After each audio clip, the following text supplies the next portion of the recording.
Ecco, queste prime mamme che si sono vaccinate, non appena ne hanno avuto l'opportunità, erano fortemente motivate, sia per la loro esperienza nell'anno 2020 a contatto con il virus, sia perché hanno valutato che dagli studi della letteratura effetti collaterali né sulla mamma né sul feto sono stati evidenziati. E al contrario, quello che preoccupa in gravidanza è un'infezione, soprattutto nelle fasi terminali della gravidanza,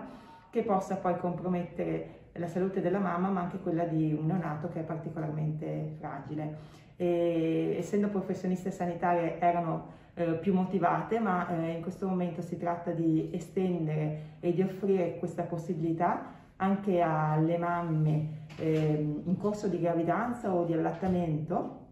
appartenenti ad altre categorie di rischio di tipo professionale, ma talvolta anche di rischio sulla base sanitaria per patologie, e visto che verrà poi discusso caso per caso con il proprio medico. L'esperienza di queste mamme è particolarmente rassicurante perché sono riuscite a sottoporsi ad entrambe le dosi, quindi a fare un ciclo completo di vaccinazione e a partorire a distanza di 5-6 settimane dall'ultima dose di vaccino. L'allattamento non è stato ostacolato e durante la gravidanza, nei controlli che abbiamo effettuato a seguito della vaccinazione, le condizioni delle due bimbe, dei due feti all'epoca sono sempre state regolari,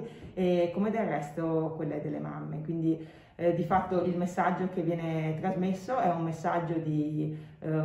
fiducia nei confronti di questo nuovo vaccino e di non temere perché i dati della letteratura sono limitati, perché tutti questi dati sono però univoci nel senso di non evidenziare effetti avversi.